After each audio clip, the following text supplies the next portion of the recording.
kapag ka nandyan po ako nagpapaliwanag sa inyo, nangaaway lang kayo. Kaya mabuti po dito. Kung yun ay isang policy issue at ang COA ay isang collegial body. Opo.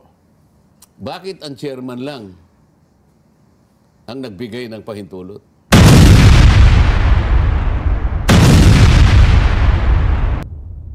Welcome back po sa Pilinfo TV.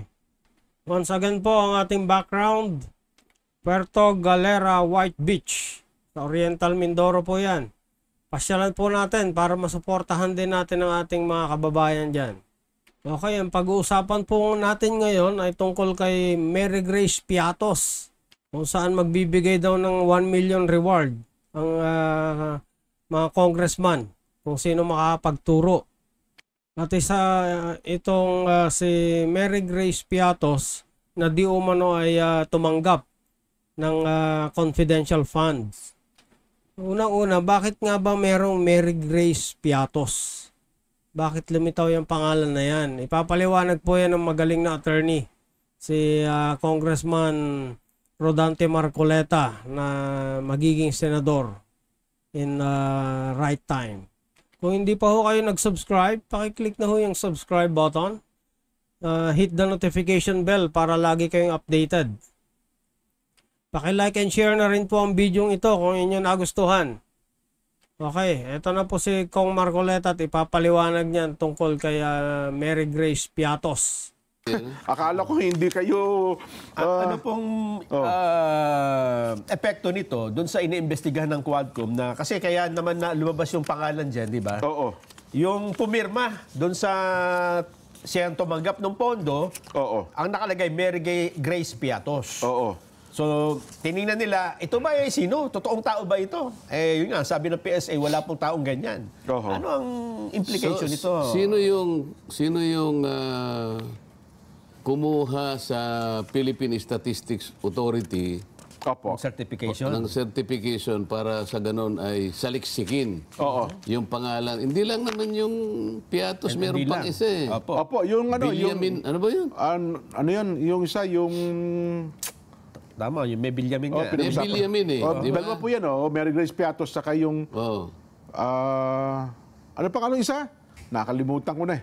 Opo, basta yun po. Anong opisina Opo. ang nagsakit para kasangkapanin ang Philippine Statistics Authority para tingnan kung talagang merong ganyang pangalan? Anong opisina? At bakit?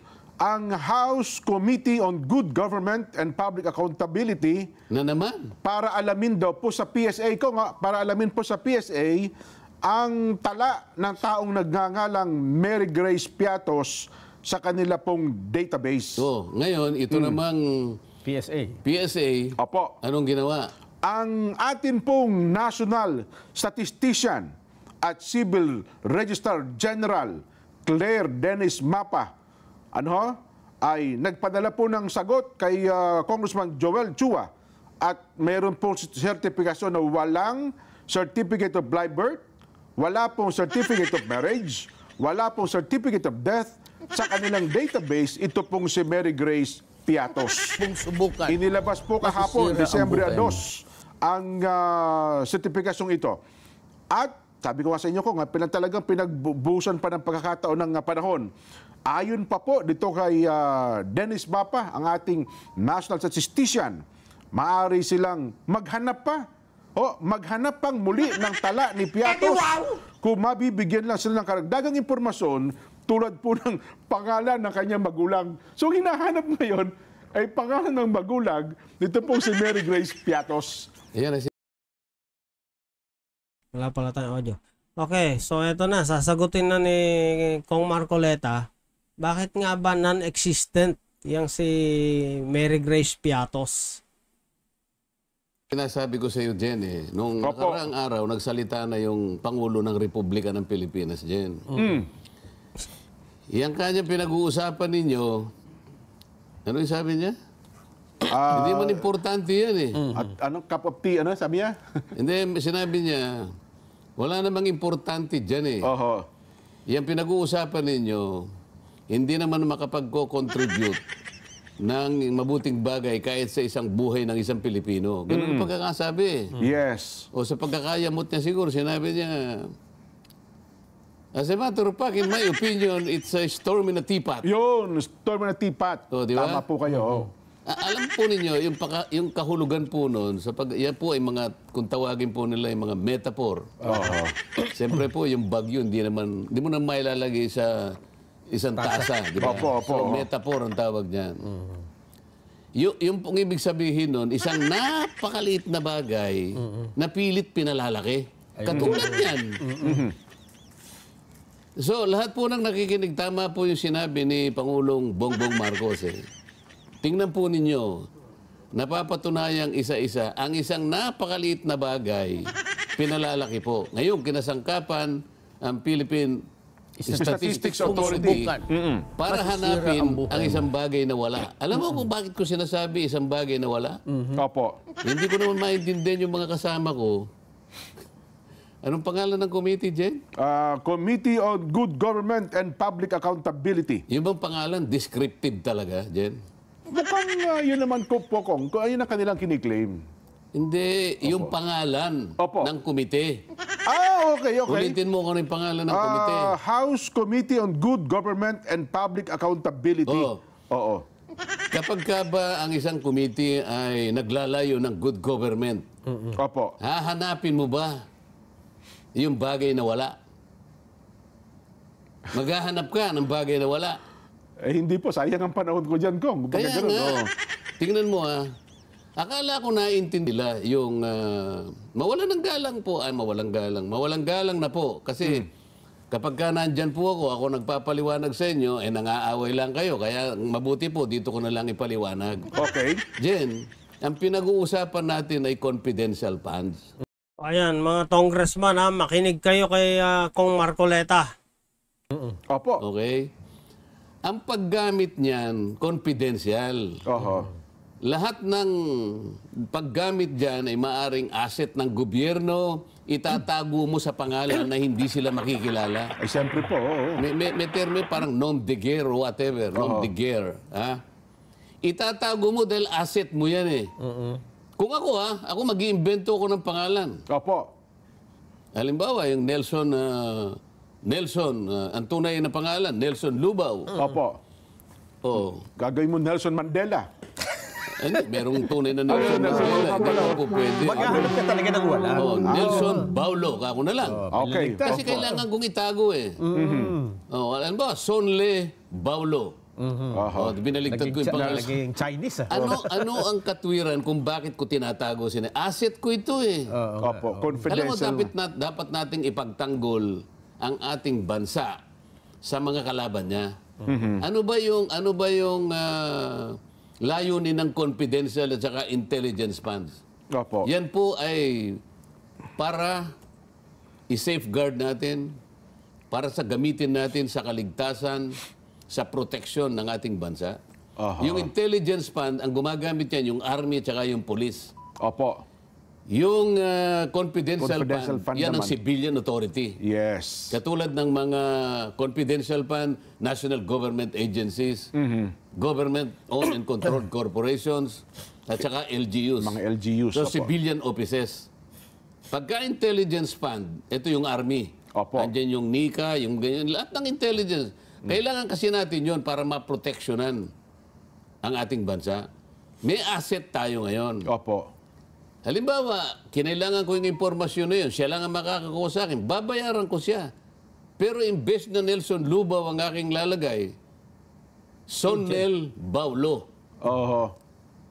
Alam naman nila yun, nom de guerre ang gagamitin ko. Hindi ko itatatwa ko lahat yan. Gagamit ako ng pangalan. Halimbawa, Piatos ang ginamit. Opo. Bakit mo uusigin yung mga yun? Yun ang ayaw ko sa mga kasama ko Alam naman nila Ewan ko kung alam nila, pero ako alam ko. Opo.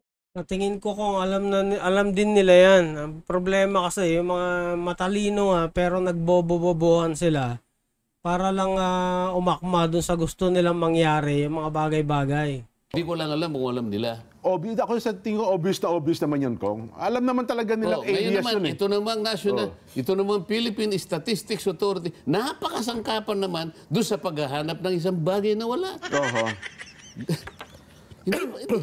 Hindi ko maintindihan kung saan papunta yung ginagawa ng... Ano pangalan ng committee, Jen? House Committee on Good Government Baka and gusto mong Public... palitan ng pangalan. Wag naman. Tong, gawin nating Bad Government Committee. Baka magdamdam po yung mga miyembro ko. Ano Sinabi ko lang na baka gusto mong pa... Anong ilalagay natin, Kong? Bahala kayo. Kasi ako... Sabi ko lang baka kung gusto nyo mag-isip ng akmang pangalan. Isipin mo, asset itong mga ito.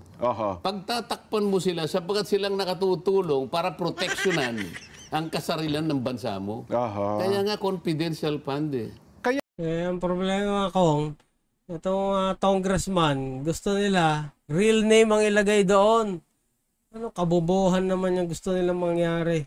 Kaya pala kung... Nakita mo ba kung sino yung masigasig na tumutugis sa mga yan? Ha? Opo. Makabayan Black. Ayun na nga po ko. Yung Makabayan Black ba? Meron na bang nagawang mabuti ang gobyerno sa kanila? Masisira ang Lahat buhay na ng ginawa ng gobyerno mula sa kasaysayan nila, wala pang ginawang mabuti ang gobyerno eh. Ngayon sila yung sumasama dyan. Sila ngayon ang talagang nakapagsasalita sa committee ng ano na yun? Good Government and Public Accountability. Confidential pa naman eh. Sila nga, hindi mo makikita na talagang ang layunin nila ay proteksyonan ng ating bansa eh. Gusto kasi nilang malaman kung sino yung mga yan para malaman Hindi ba? sino naniniktik sa kanila. Kaya nga nila inuusig ngayon. Para ngayon, ilitaw ninyo sino ba yan sapagkat yun ang gusto nila. Pag lumitaw yun, ako yari na tayo. Samantalang kung tatanungin mo, kayo po ba ay nagmamahal sa bansa natin? Ay, makabayan po kami. Tsaka sabi nila. Paano nyo po nasabi na makabayan kayo? Bakit po kayo ay makabayan? Ano po kami, makapili? Hindi, magpakita po kayo ng dahilan kung bakit po kayo ay makabayan at kami po ay hindi. Sila daw ang tagapagtanggol ng mga mahirap. Gusto daw nilang malaman. Ba't kayo palang tagapagtanggol ng mahirap? Ba't di kayo magsalita ngayon? Bakit ang presyo ng bilihin ay pagkataas-taas? Bakit po yung kuryente pagkataas-taas, hindi kayo kumikibo? Bakit po nabaha na po tayo? Napakaraming perang nawaldas, ba't di po kayo kumikibo? Mukhang nabayaran ngayon yung mga Makabayan Black na yan eh. Mahal kayo Mukhang ginawa silang attack dog ng Tambalustay sa bansa. Ang tinutugis po ninyo ay yung pong pinaggamitan ng pera sapagkat ayaw ninyo yon. Kasi yung proteksyon ng bansa natin, yun ang ayaw ninyo. Kaya kayo pa ngayon ang napapakasangkapan para tingnan kung sino yung ginamit ng pamahalaan para sa ganon ay sinupi ng ating bansa. Masisira ang buhay. Hindi ba? Parang kapaligtaran na nangyari. Philippine Statistics Authority. Ano pangalan ng head? Dennis Claire Mapa. Ang ating national statistician. Alam mo, mawalang galang sa iyo, Mr. Mapa, kung kayo po ang head ng PSA. Ng PSA. May karapatan po kayong hindi basta po hiningi po sa inyo kamukha kanina. Nagpunta ako sa Commission on Audit. Ako mismo. Sa opisina, Wala lang si chairman. Ako naghahanap ako ng katotohanan. Kasi gusto ko siyang makausap kung bakit. Kasi pinadadala nila representatives lang eh. Yung... Sabi kasi nung kanilang representative na tinatanong ko, nung po bang kayo'y isabina ng Good Government Committee, hindi po ba kayo nangatwiran na sabihin ninyo sa kanila na pasensya na po kayo, hindi po namin basta maibibigay yun po yung inihingi ninyo sa kadahilan ng sumusunod. Yan. Una po, ito pong ginagawa namin po ay wala pa pong finality. Tentative po yung mga findings po namin.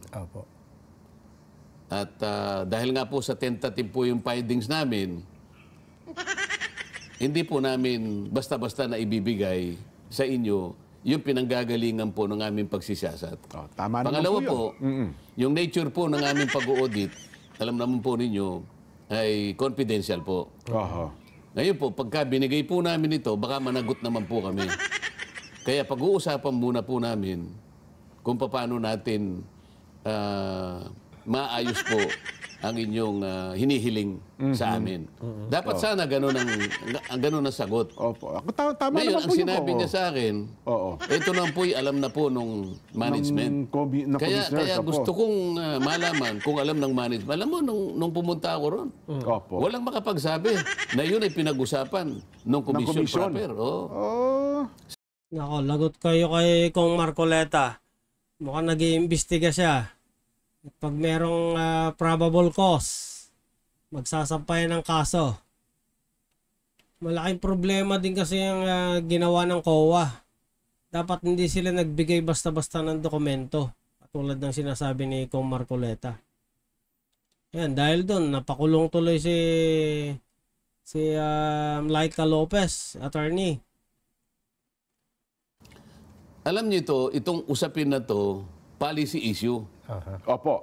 Actually, di lang, mas mataas pa sa policy. Merong constitutional basis ito eh. Kayo lamang kasi ang binigyan ng karapatan na mag-audit, mag-examine. Wala nang ibang opisina ang pinagbigyan niya. Ngayon, kung yung pong katungkulan na yon ay isusurrender ninyo at hahayaan yung ibang opisina nagaganap sa tungkulin nyo, baka magkamali kayo. So, na-establish ko kanina na hindi po dumaan. Wala kasi si chairman eh. Ganun ho ba, oh? So, nagtanong-tanong ako doon. Marami naman tayong kakilala Opo, doon. andun naman yung mga vice ito ngayon chairman, ang, oh. kaya ito yung gusto kong palabasin. Kung yun ay isang policy issue at ang COA ay isang collegial body, Opo. bakit ang chairman lang ang nagbigay ng pahintulot? Hindi kasama yung dalawang commissioners. Wala nga, hindi nga nag-usap eh. Walang record Subukan. eh. Naghahanap ako ng record na nag-usap sila. So, dapat may minute pala yon. Ay, kinakailangan.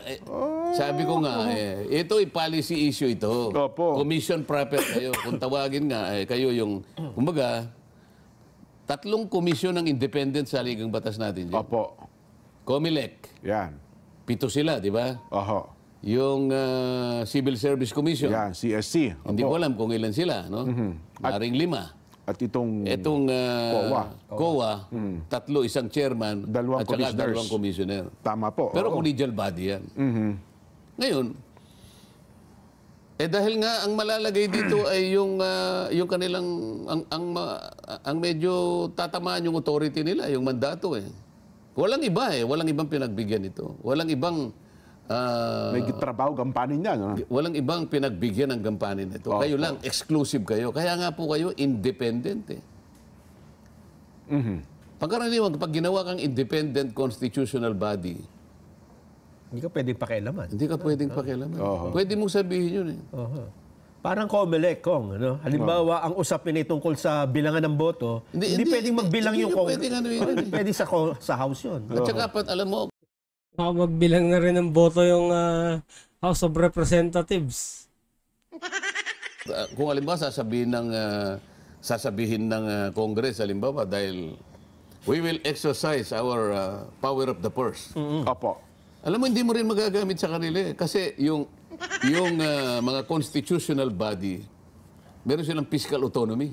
Ayun. Kung ano yung kanilang budget na hiniling, Yun na yun. wala kang magagawa doon. Oho. Dahil nga kailangan proteksyonan natin sila, hindi sila dapat nai-influensya ng kahit sino. Dahil doon sa nature ng gawain nila. Para maging, para ma-maintain yung kanilang independence. Para manatili na independent sila. So tingnan mo nangyari ngayon. At saka, Kong, Sa akin palagi, nakompromiso yung pagiging independent nila. Kailangan Totoo. natin bigyan ng emphasis ito. So, hindi mo po pwedeng sabihin sa COA, oy, mali yung audit nyo. Mali. Hindi pa pwede yun. Hindi mo pwedeng sabi, ang pwede lang magsabi, pupunta ka sa korte. Sa korte. Halimbawa, inisyuhan kanila ng audit observation memo. Kinontest mo, sabi nila, mali ka dyan, kami ang tama. O di pagkatapos nun, merong estado na naman yun eh. Ang isang stage, ang estado ng gagawin nila notice of disallowance ka na. Pero yung notice na yun, appealable pa rin sa commission Hanggang proper. sa opo. Papaliwanag mo pa. May appeal ka pa eh. Kung sakasakali Ito yung yung appeal mo, ilang buwan to? 6 months? Oh, 6 months. Ay, ang haba pala, ano? Pagkatapos, kasi pagka confidential fund, Oho. diretso ang appeal sa commission proper. Kaya nga may 6 months ka. Ayun. Kaya nga very, very tentative. Oo. Tinitingnan pa yung mga papeles, biglang makikialam ang isang committee ng House of Representatives. Yun ang issue dyan. Kaya yun ang pinipilit ko. Yun nga. Kaya pala mali yung sagot ng representante ng COA. Kasi nasa kanila po ang power of the purse. Kaya sinumiti po Sinabi namin. ko, wala namang connection yun eh. Kasi po, kinikilala namin ang power of... Lahat ka ako ng tao, kinikilala ang power of the purse. ng Congress. Totoo naman yun. Opo. Hindi dahil sa pagkilala na yun, ay magbibigay ka na lang, ipagkakaloob mo kung kani-kanino, yung mandato mo. Trabaho mo. Oho. Iba ka ako yung pagkilala mo sa power of the force, pero kami kinikilala din namin yung exclusivity ng mandate mo. Hindi mo dapat ipagkatiwala kahit kanino. Walang connection yung ano niya, yung argumento eh. Ngayon, kaya ako nagpunta ron para lang malaman. Kasi po kanya may kaalaman naman po ang aming komisyon. Opo naman. Ngayon, yung kaalaman na yun pala, hindi naman nasalig doon sa collegial body. Yung chairman lang ang chairman lang ang nagpasya. Ang nagpasya. So, sa akin tingin may problema doon. Ayun. Kailangan i-discuss natin kung nakikinig ang COA. Totohanan po ito. Ako nagpunta po ako kanina sa inyo. Oh. Dapat pa So, talagang kahiya-hiya na itong ginagawa ng Good Government Committee na to. Napakalinaw na hindi talaga sila dapat namang himasok sa COA at this stage. Kasi kailangan pa mag-comply ng OBP sa Audit Observation Memorandum o yung AOM ng COA. Nagmamadali sila. Hanggang February pa ang palugit sa OBP. So, tingnan po natin kung ano magiging progress ng or development ng pangyayaring ito. Paki-like and share na lang po ang video na ito kung inyo nagustuhan. Salamat po. Hanggang sa muli.